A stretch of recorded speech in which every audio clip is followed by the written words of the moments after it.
주님의 은혜와 평안이 여러분과 또는 여러분의 가정 가운데 함께 하시기를 기원합니다. 오늘부터 4주간 수요 말씀 특강은 지난주 특강에 이어서 구약 말씀을 이어서 신약 말씀을 함께 나눠보도록 하겠습니다. 특별히 지도로 보는 복음의 여정이라는 주제로 지도를 보면서 우리가 함께 복음이 어떻게 흘러가고 어떻게 전파되어 가는지에 대해서 신약 말씀과 함께 나누도록 하겠습니다. 우리는 지도를 통해서 참 많은 정보를 얻습니다. 길이 어떤지, 도로가 어떤지, 그리고 지역이 어떻게 나누어져 있으며 행정구역이 어떠한지를 우리는 지도를 통해서 알 수가 있지요. 최근에는 전염병이 어떻게 확산되고 있고 전염병이 어느 곳에 더 강한지 위험한지에 대해서 우리는 지도를 통해 알아볼 수가 있습니다. 정치와 종교 그리고 문화와 기후도 우리는 지도를 통해서 어떻게 이 세상에 흘러가고 있는지를 확인할 수가 있습니다.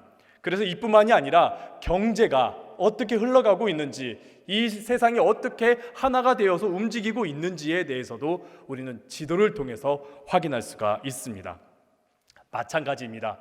복음도 지도를 통해서 우리가 어떻게 전파되어 나아가는지를 알 수가 있습니다. 우리가 동영상 하나를 보도록 하겠습니다.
우리는 지도를 통해서 복음이 어떻게 전파되어지고 우리가 어떻게 전파해 나아가야 되는지, 앞으로 우리가 어느 곳에 복음을 전파해야 되는지 우리는 지도를 통해 확인할 수가 있습니다. 그래서 4주 동안 신약을 지도를 통해서 우리가 함께 나누어 보고자 합니다. 오늘은 첫 번째 시간으로 복음서를 가지고 예수님께서 어떻게 복음을 전하셨는지, 다음 주는 사도행전 안에서 성령님께서 어떻게 복음을 전하고 계시는지, 그리고 셋째 주에는 서신서를 통해서 그 편지들이 어떻게 복음을 전파해 나아가고 있는지, 마지막 넷째 주에는 요한계시록의 그 7교회가 어떻게 복음을 전파하고 있는지에 대해서 우리가 함께 나눠보도록 합니다. 오늘은 첫 번째 시간 복음서를 통해서 예수님께서 어떻게 복음을 전파해 나아가는지에 대해서 함께 나눠보도록 하겠습니다. 예수님께서 활동하셨던 곳은 이스라엘 나라입니다. 이 안에서 다양한 곳을 다니시면서 예수님께서는 복음을 전파하셨습니다. 그 중에서 두 곳이 굉장히 주된 복음 전파 지역이었는데, 한 곳은 어디냐? 예루살렘이고 다른 한 곳은 바로 갈릴리 지역입니다. 예루살렘과 갈릴리 지역, 이 두 곳이 바로 예수님의 주된 활동 지역입니다. 그 외에 사마리아라든지 데가볼리라든지 아니면은 베니키아라든지 다양한 곳도 많이 가셨지만은 복음서의 대부분의 예수님의 말씀 사역과 치유 사역, 여러 가지 이적이 나타난 곳은 바로 예루살렘과 그리고 갈릴리 지역입니다. 그래서 이 두 곳을 중심으로 나눠보고자 합니다. 예수님께서 탄생하셨던 베들레헴 지역에 대해서도 참 흥미로운 이야기가 있지만은 그것보다는 갈릴리 지역과 예루살렘 지역을 중심으로 예수님의 발자취를 한번 따라가 보도록 하겠습니다. 첫 번째, 갈릴리 지역입니다. 그렇다면 예수님께서는 왜 갈릴리 지역에서 많은 활동을 하셨을까요? 처음부터 예루살렘에서 예수님께서 복음 사역을 하셔도 괜찮을 터인데 왜 갈릴리에서 시작을 하셨을까요? 갈릴리는 예루살렘에서 굉장히 멀리 떨어져 있는 지역입니다. 직선거리로 약 120km 떨어져 있다고 하는데 유대인들은 이렇게 직선으로 가지 않습니다. 왜냐하면 사마리아를 관통하기 때문이죠. 사마리아를 관통하지 않고 돌아서 가면은 대략 200km 정도 떨어진 곳이라고 말하곤 합니다. 이렇게 멀리 떨어져 있다 보니까 중앙인 예루살렘, 이스라엘의 수도인 예루살렘, 이 중앙에서부터 멀리 떨어져 있다 보니까 어떤 일이 벌어지느냐? 무관심의 대상입니다. 예루살렘에서 무관심의 대상입니다. 그리고 저긴 너무 멀고 저기는 너무 촌이라 그래가지고 무시의 대상이기도 합니다. 더불어서 주변에는 다 이방 나라들이고 이방 행정구역입니다. 이방인들이 굉장히 많이 있습니다. 그래서 유대 사람들이 보기에는 저 갈릴리 지역은 이방인들과 함께 어울리는 사람들, 이방인 속에 머무르는 사람들이라고 하면서 무시하기 일쑤였던 것이지요. 그래서 갈릴리 사람들은 열등하다, 세련되지 못하다, 신앙적으로도 이방 사람들과 많이 어울리니까 온전치 못할 것이다 라고 여겼습니다. 그래서 요한복음에서 나다나엘이 무슨 나사렛에서 저 갈릴리 지역에서 선한 게 날 수 있겠느냐고 말하기까지 한 것이지요. 이렇게 정부가 제공하는 혜택도 잘 받지 못하고 많은 무시도 받는 가운데 세금은 너무나 가중했습니다. 그러다 보니까 많은 사람들이 힘들었지요. 그럼에도 불구하고 이 갈릴리 지역은 예루살렘보다 훨씬 더 개방적이고 훨씬 더 열린 마음을 가지고 있는 사람들이었습니다. 비록 이방 사람들이 주변에 많이 있지만은 그 이방 사람들과 교류하다 보니까 유대인들 치고는 이방 사람들을 무시하지 않았습니다. 사마리아 사람들을 적대하지 않았습니다. 그들과 함께 이야기를 나누면서 교류하면서 더 넓은 시야를 가지게 되고 더 열린 마음을 가지게 된 것이지요. 그래서 성경을 잘 보시다 보면요, 예루살렘에서는 예수님께서 말씀을 전하시면은요, 유대인들이 굉장히 적대하고 의심합니다. 반면에 갈릴리 지역은 예수님께서 오시면 환영하고요, 예수님의 말씀에 귀 기울이고요, 예수님과 좀 더 가까이 있으려는 사람들이 많았지요.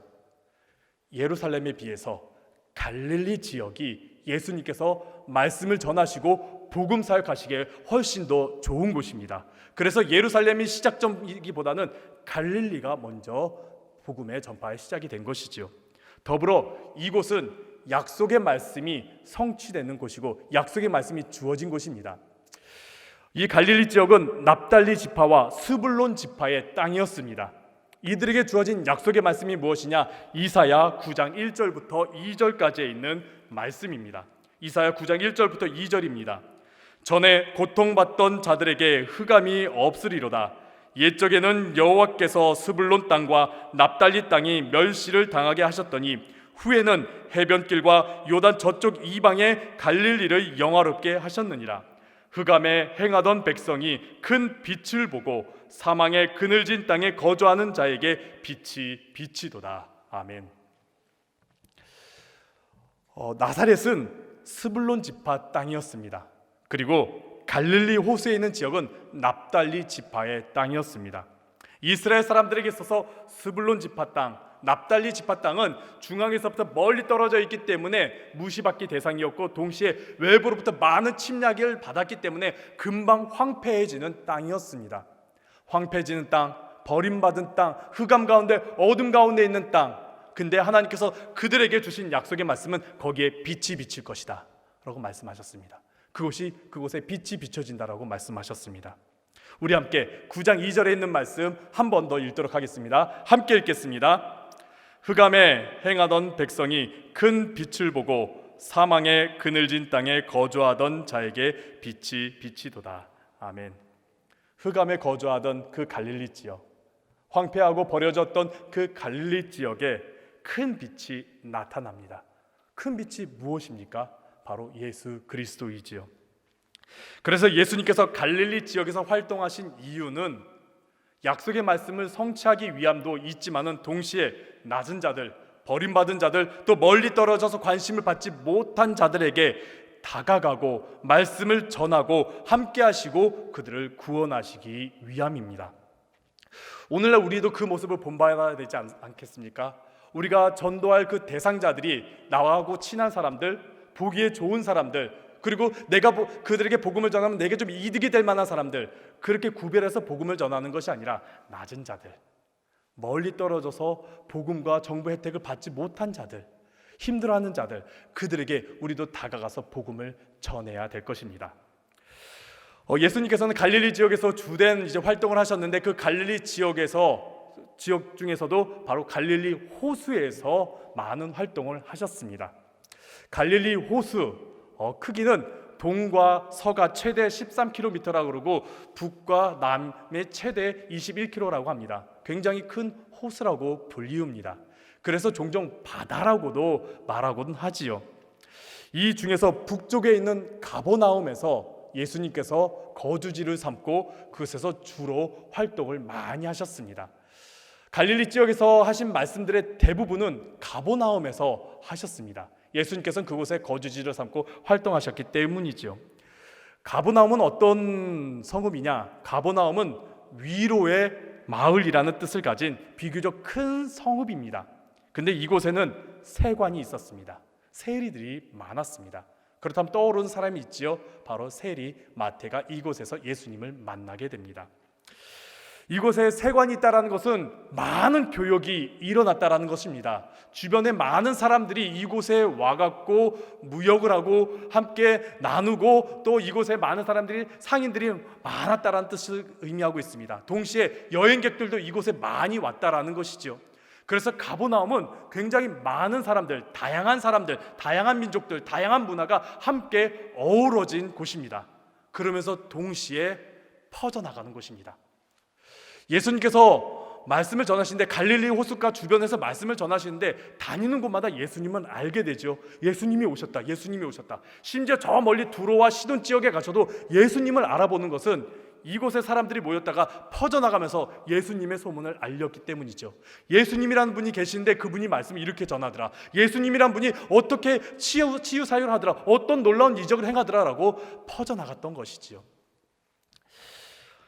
이런 곳에서 예수님께서 말씀을 전하신 그 사람들이 참 많았습니다. 사람들이 참 많다 보니까 이 가버나움 지역, 이 갈릴리 지역에서 예수님이 종종 하시던 말씀이 있습니다. 좀 한적한 곳을 가야겠다. 왜냐하면 사람들이 너무 많아서 벅적지근한 곳이었습니다. 조용한 시골 마을이 아닙니다. 굉장히 사람들이 많고 다양한 사람들이 많다 보니까 시끄러운 동네이기도 했던 것이지요. 가버나움, 위로의 마을이기도 하지만은 세관이 있기 때문에 많은 세금이 거쳐진 곳이기도 합니다. 그래서 많은 사람들이 위로보다는 상처를 받고 또 힘들고 어려움을 겪던 곳이었지요. 이곳에서 예수님이 많은 사람들을 위로하고자, 그리고 그들의 말씀으로 다시 일으키고자 정말 귀한 말씀을 전해주셨습니다. 산상수훈의 말씀을 이곳에서 전해주신 것입니다. 예수님께서는요, 가버나움에서 정말 많은 말씀을 전하셨어요. 그리고 많은 병자들을 치유하셨어요. 그리고 그곳에서 정말 많은 시간과 많은 에너지를 쏟으셨어요. 근데 이곳이 회개하지 않은 성읍이 되어버렸습니다. 예수님께서 갈릴리 지역에서 세 가지 동네에서 크게 질책하시는데, 바로 가버나움, 그 옆에는 베세다, 그리고 가버나움 위에 있는 고라, 그 세 곳에 대해서 회개하지 않는다고 질책하신 동네입니다. 정말 예수님께서 많은 에너지를 쏟고 많은 시간을 쏟았는데도 불구하고 회개하지 않은 동네. 그러다 보니까 예수님께서 말씀하시지요.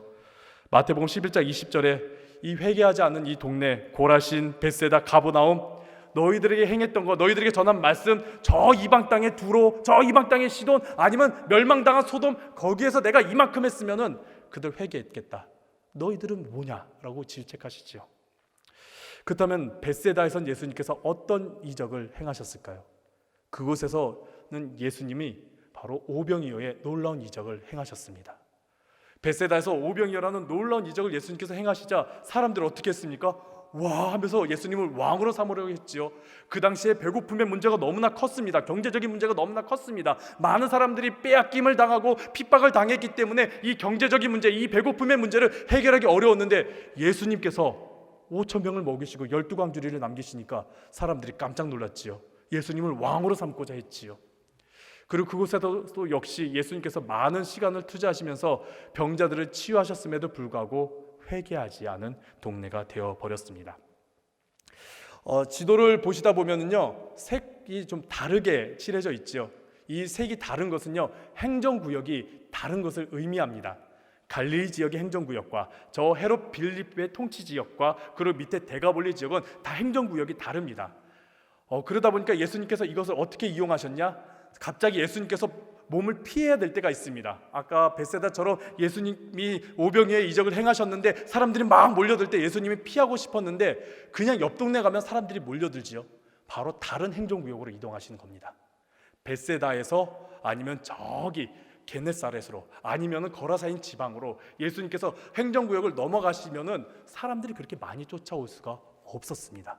그래서 예수님께서 그 갈릴리 안에서 이동하시는 것을 보면은 행정구역을 따로따로 벗어나는 것을 보게 됩니다. 그럼 게네사렛은 어떤 동네이냐? 게네사렛은 예수님께서 그곳으로 딱 등장하시자마자 사람들이 예수님 오셨네? 그러면서 옆에 있는 사람에게 예수님 오셨대. 옆에 있는 사람에게 예수님 오셨대. 그러면서 예수님을 많이 전했던 곳이었습니다. 그러다 보니까 사람들이 예수님께로 몰려들었지요. 예수님을 전하니까 사람들이 예수님께로 많이 몰려들었습니다. 그렇게 몰려든 사람들을 예수님께서는 다 만나주시고 또 그들의 병을 치유해 주셨죠. 우리가 여기에서 전도의 방법을 우리가 보게 됩니다.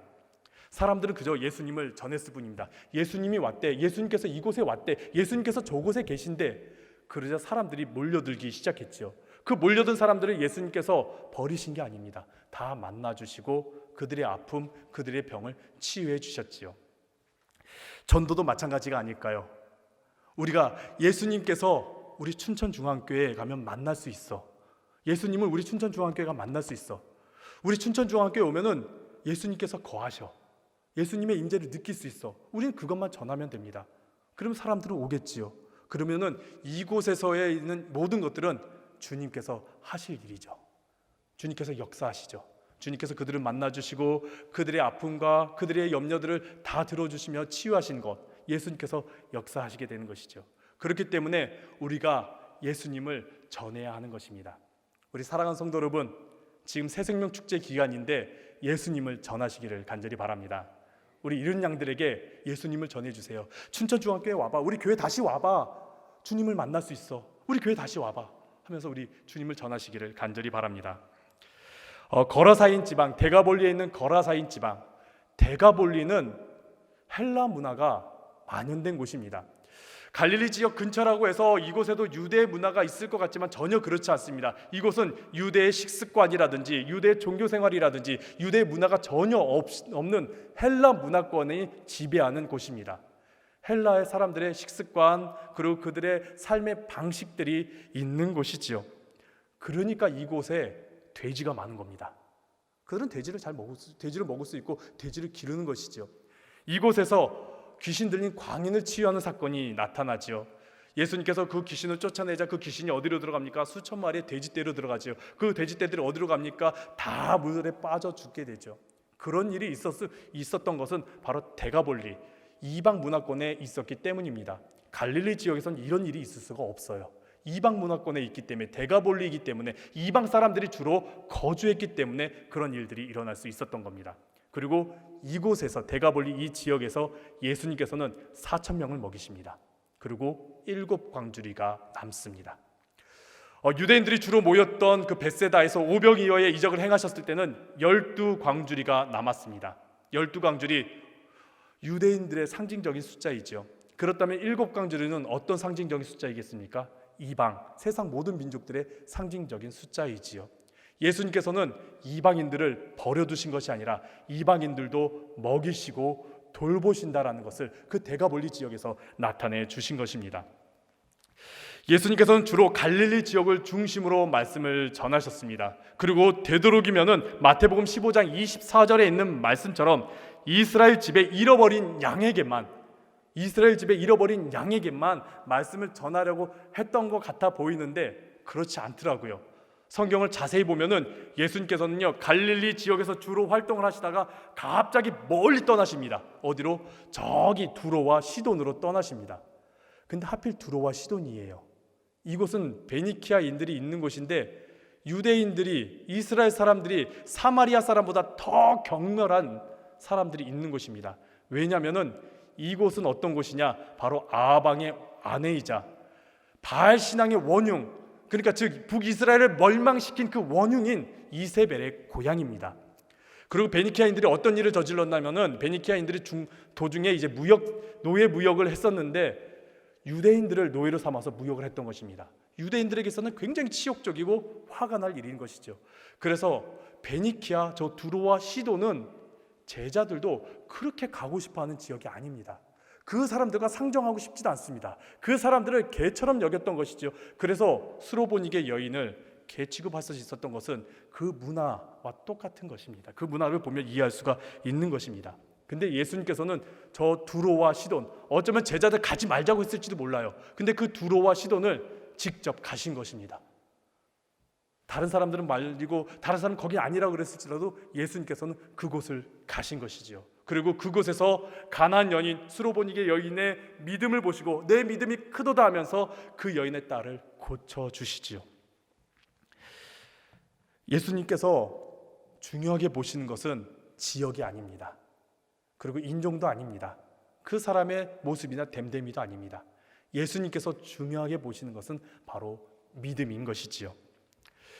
이렇게 예수님께서 갈릴리에서 다양한 사역을 하시면서 이제 마무리할 때가 되었습니다. 이제 마무리할 때가 되어가지고 이제 마무리하려고 하시는데, 그때 어디를 가시느냐?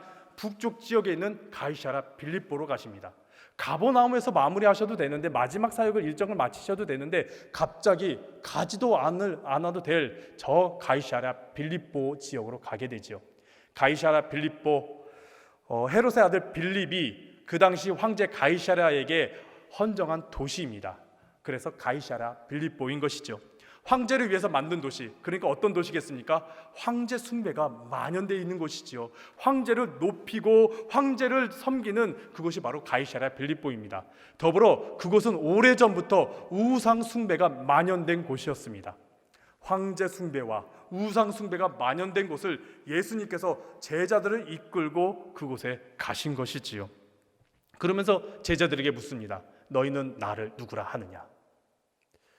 주변에 보면 황제가 최고요, 황제가 나의 왕이요, 황제가 나의 구원자요, 황제가 나의 모든 것이라고 말하고 있고, 한쪽에서는 우상을 섬기면서 우상이 나의 모든 소원을 들어준다라고 말하고 있고, 그렇게 만연된 곳에서 예수님께서 제자들에게 묻습니다.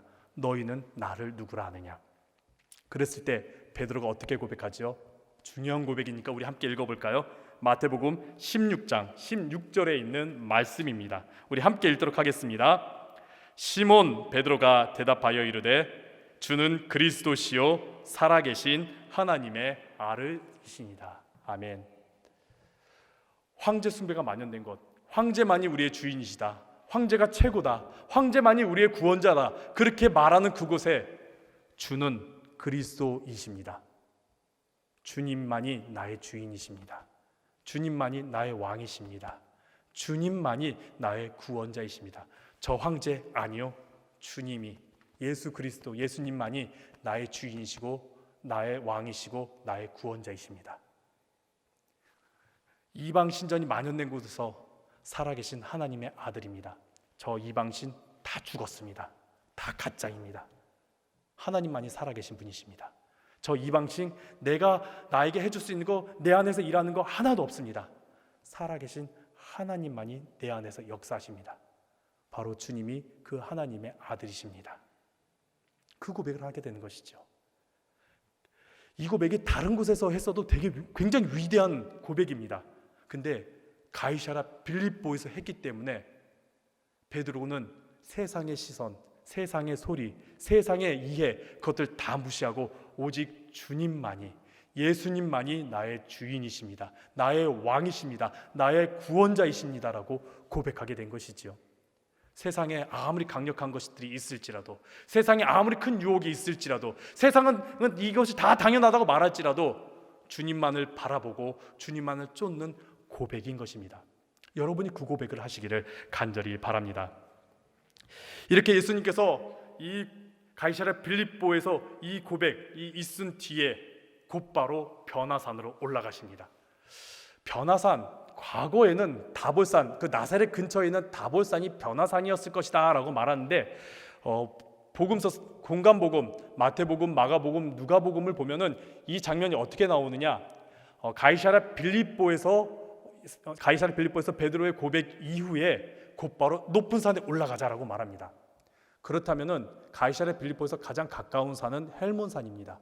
그리고 당시 높다라고 말하는 산은 바로 헬몬산입니다. 헬몬산이 아마 변화산이 아닐까라고 추측을 많은 학자들이 하게 됩니다. 이렇게 변화산에서 예수님께서 놀라운 일을 행하시고 난 이후에 내려오시고서 어떻게 하시느냐? 이제 예루살렘을 가시게 됩니다. 지금 새벽기도 마가복음 말씀이 지금 이 시점 가운데 있습니다. 변화산에서 내려와서 이제 예루살렘을 향해 가려는 그런 시점 가운데 놓여지게 된 것이지요. 그렇다면 예루살렘은 어떤 곳일까요? 복음서에 보면 예루살렘은요, 고난의 장소입니다. 갈릴리 지역에서 대부분 예수님을 환영했지만은요, 예루살렘은요, 입성하실 때 환영한 듯 했지만은 그 이후에 있는 말씀들을 보면은 계속해서 예수님을 대적하고 예수님을 의심하고 예수님을 어떻게든 핍박하려는 모습을 우리가 보게 됩니다. 그러면 예수님께서 왜 굳이 예루살렘에 가셔야 했을까요? 왜 꼭 예루살렘에서 십자가에 달려야 하셨을까요? 예루살렘은 이스라엘의 수도이지요. 근데 수도치고는 너무나 이해하기 어려운 위치에 있습니다. 보통 수도는 어떤 곳이냐? 교통의 중심지가 되어야 합니다. 육로라든지요, 해상로라든지요, 그런 교통의 중심지에 있어야지만이 수도로서 역할을 할 수가 있지요. 아니면은 많은 물을 얻을 수 있는 지역이든지 많은 식량을 얻을 수 있는 지역이어야지만이 수도로서 역할을 할 수 있습니다. 그래서 문명의 발생지, 그리고 큰 도시들을 보면은요, 늘 강이 가까이에 있던지 아니면 교통의 요지가 되던지 우리가 그렇게 볼 수 있습니다. 근데 예루살렘은 그렇지가 않아요. 바닷가에서부터도 멀어요. 그리고 강으로부터도 멀어요. 그곳이 땅이 좋으냐? 아니요, 예루살렘은 산 위에 있어요. 주변에 논이나 밭을 찾기, 농작물을 하기 어려워요. 물도 얻기 힘들어요. 그렇게 힘든 곳에 예루살렘이 있습니다. 이스라엘의 수도가 있습니다. 일반적인 수도와는 너무나 다릅니다. 그렇다면 예루살렘은 어떻기 때문에 이렇게 중요한 역할을 하게 되는 것일까요? 예루살렘은 구약 성경을 쭉 보다 보면은 그곳은 하나님께서 거하시는 곳, 하나님께서 임재하시는 곳, 하나님께서 그것을 거룩한 도성이라고 말씀하신 곳이 바로 예루살렘입니다.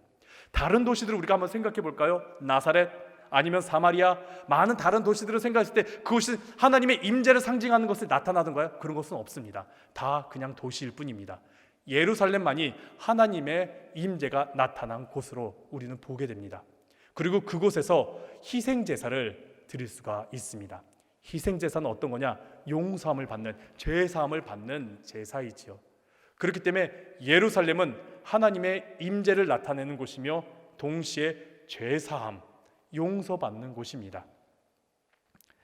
근데 그런 곳에서 예수님께서 십자가에 달리셨어요.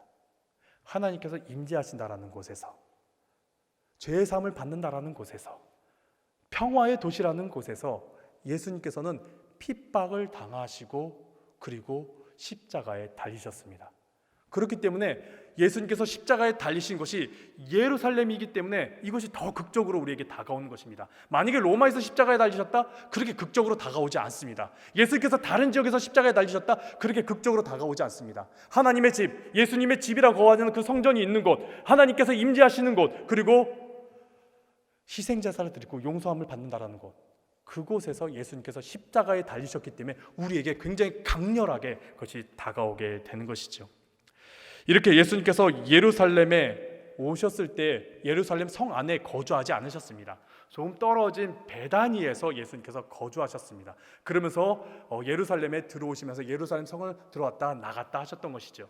베다니가 어느 곳이냐? 나사로, 마르다, 마리아 남매가 있는 곳이죠. 예수님께서는 그곳에 거주하시면서 예루살렘 성에 들어오시고 또 예루살렘 성전에 들어오시면서 말씀을 전하셨습니다. 그러다가 이제 마가의 다락방에 가셔가지고 최후의 만찬을 하시게 되죠. 마가의 다락방에서 이렇게 최후의 만찬을 하시게 된 이후에 예수님께서 어디로 가십니까? 겟세마네 동산으로 가시게 됩니다. 지도로 보면은 겟세마네 동산은 예루살렘 성 밖에 있습니다. 예루살렘 성 안에 있는 것이 아니라 밖에 있습니다. 그렇기 때문에 예수님께서 그곳에서 기도하시다가 잡히실 것 같을 때 도망치셔도 잡을 수가 없습니다. 충분히 도망칠 수도 있는 곳이고 충분히 멀리 떨어질 수 있는 곳이고 숨을 수도 있는 곳입니다. 근데 예수님께서 그 겟세마네에서 기도하시다가 잡히시게 되죠. 그리고 잡히신 이후에 대제사장 안나스와 가야바의 집에 가셔서 신문을 받게 됩니다. 그리고 이어서 빌라도에게 끌려가 갖고 신문을 받게 되고, 그리고 빌라도는 다시 헤롯에게로 보냈는데 헤롯은 이야기를 나눠보니까 별로 득이 되지 않아서 다시 빌라도에게 보내버립니다. 근데 이 모든 일련의 과정을 보면은요, 예수님께서 이것이 하루 만에 있었던 것이고 거진 밤에 있었던 일입니다. 동선을 보면은 이게 정확한지는 모르겠는데 이제 학자들의 이제 자료를 가지고 한 것인데, 동선을 보면은 사람들의 거주 지역을 거의 가지 않습니다. 조용히 이동하게 되는 것이죠. 이 모든 일들이 하루 만에 조용하게 일어나는 것이죠. 사람들이 아침에 일어나 보니까 빌라도가 예수님을 놓고서 이제 십자가에 못 박히려 하는데 이건 뭔가 싶은 그런 지경인 것이죠. 근데 주변의 성동꾼들이 예수님을 십자가에 못 박아라, 십자가에 못 박아라 하는 바람에 단체로 십자가에 못 박히게 된 것이죠. 만약에 사람들이 많은 곳으로 동선이 잡히게 된다면은 사람들은 보겠죠. 왜? 예수님이 도대체 무엇 때문에? 그러면서 사람들은 예수님께서 십자가에 달리시려고 심판받으실 때에 그렇게 밀란이 일어날 정도는 되지 않을지도 모릅니다. 이렇게 예수님께서는 골고다에서 십자가에 달려 죽으시고 부활하셨습니다. 부활하신 이후에 예수님께서 다니셨던 동선을 보면은 정확지는 않습니다.